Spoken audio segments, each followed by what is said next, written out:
let's go in and build a segment. So in Dynamics 365 Marketing, I'm going to navigate on the left over to Segments, and I'm going to go ahead and pick the New button. And the first thing you're going to notice is we have two different options. So I'm going to read the bottom one first, New Static Segment. This represents a manual list. So these are people that you're going to choose who should be on and off the list. You're going to add people manually. You're going to remove people manually from the list. A dynamic segment, on the other hand, is going to use automation in a sense to structure this list. So it's going to use query logic, it's going to use customer behavior to actually add people on the list. And you're going to define how all of that works when you build out a segment. So we're going to build out a really simple segment today for the purposes of this example. So I'm going to use a dynamic example because it shows the capability of that automation that we just talked about. So I'm going to click New Dynamic Segment, and it's going to open up the window to give us a Segment Templates window. So this gives us all kinds of options as a starting point, and you don't have to use any of these. You can actually skip that down in the bottom right corner. But this is a really great tool to use, especially as somebody's learning the platform, because it gives you the pre-built kind of construct of what that segment needs to include right out of the gate. So super handy. In this case, we're going to use a basic profile segment. So it's not going to have a lot of stuff set up for us, but it's going to get the ball rolling for us. So you can see we're using a contact segment, and it's given us the introduction here saying select which attribute you want to use.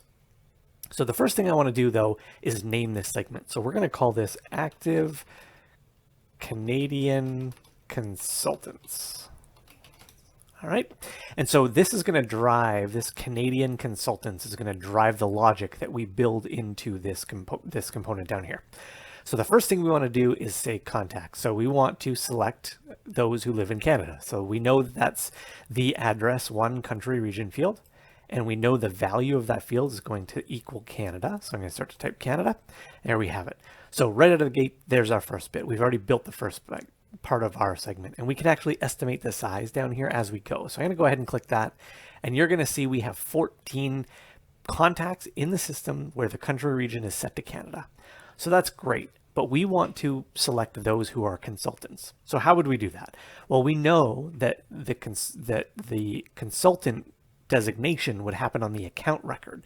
So what we're essentially thinking about here is we want to input all of the contacts who work for an account where the industry that that account is in is consulting.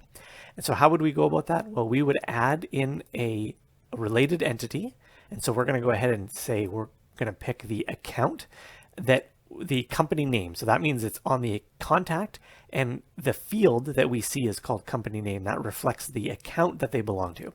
So I'm going to go ahead and pick that, and I'm going to add a condition to this account, and we want to select the attribute. So we've said it a couple times now. I've said industry. So I'm going to go ahead and pick the industry field, and I'm going to say industry is or equals, right, as whatever the option we want. Now in this example, we said consulting. So I'm going to go ahead and pick consulting, and I'm going to go ahead and I'm going to refresh my count, and it's going to take a second, and you'll see we're down to 4. So we started with a segment that looked at all of our contacts in Canada, and we really quickly, literally in a matter of seconds, we narrowed that down to just those who work for an account where the industry of that account is consulting. So that's all we want to do for now. Now you'll notice at the bottom, we've got the ability to add another query block. So this is what we just did here. This is a query block where we're using logic in the system to define a specific set of query parameters so that we can pick those who want to be on the list. We can also add a behavior block, and this is customer driven. So what this means is this is going to be things like they clicked an email. So you can actually say if somebody clicked on this specific email, then go ahead and add them to this dynamic segment.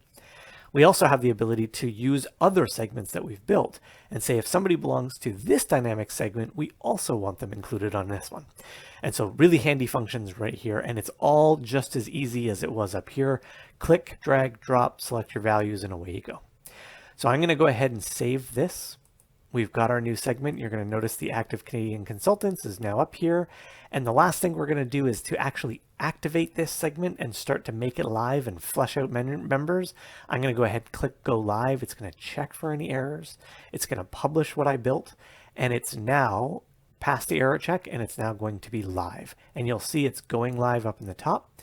And once it's live, we'll actually have the ability to see those people who are on this segment. So you remember I did a quick estimate the size. And so when I clicked that, it said 4. Well, here are the 4 contacts.